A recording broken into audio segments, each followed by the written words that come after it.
the Briogeo Don't Despair Repair Deep Conditioning Mask. This product has no harsh sulfates, silicones, or parabens.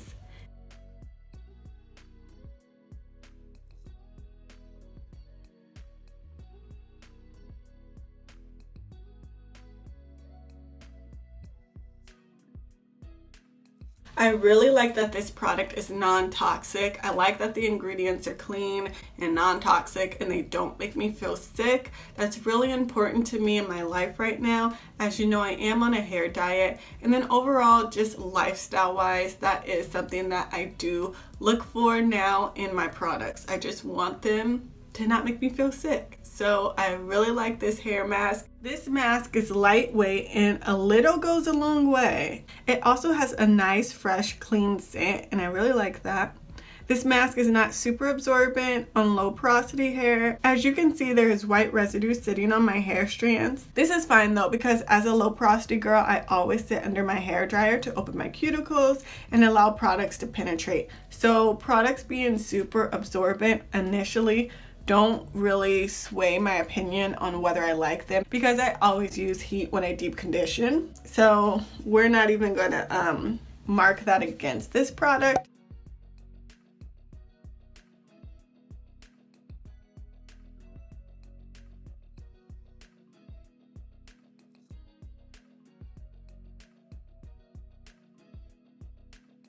It states Don't Despair Repair contains a unique blend of avocado, sweet almond, and argan oils and hair essential vitamin B5 and biotin to revitalize dry, damaged hair to look and feel visibly healthier and stronger, fortify hair against future damage, and enhance shine and moisture.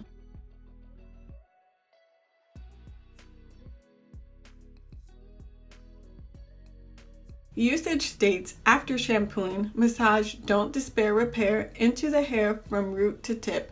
Leave in for 10 minutes before rinsing.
So this hair mask left my hair feeling soft, hydrated, and manageable. I do like the fact that it's moisturizing, but there's also protein in this.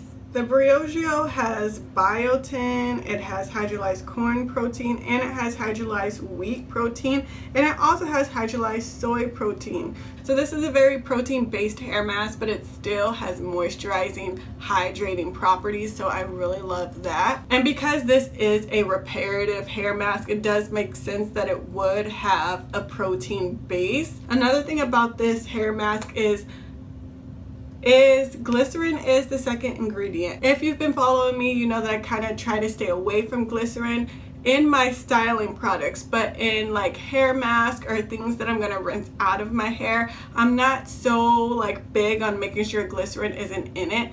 Initially, I overlooked glycerin. I didn't even realize how close it was to the top of this. I thought this was a glycerin-free product, but glycerin is actually the second ingredient. And if this was a leave-in, I'd be like, next. But since this is a hair mask and I won't be leaving it in for too long, I rinse it out after a day or two, I'm fine with glycerin being in it. If you are trying to be glycerin-free, this is probably a hair mask you want to avoid. But if you don't mind glycerin in your rinse out products, this is a great option. I really like this hair mask. I like the way it performs. I like that it's non-toxic. I like the way it feels in my hair, and I like the way my hair felt after I rinsed it out. Now my hair isn't like super, you know, defined and like you can see my coils popping, but it is moisturized and it is hydrated, and also I have that protein element because right now I'm really trying to work on repairing my hair. Not that my hair is super damaged, I think this is a great option and I would highly recommend it. So if you haven't tried it, you have Rocky's approval. I hope you love it because I want you to love everything that I recommend to you. And if you don't love it, let me know. If you do love it, let me know. So I hope you found this video helpful. I hope you learned something new. As always, please like, comment, share, and subscribe to me because I'd love to have you. But until next time, see ya.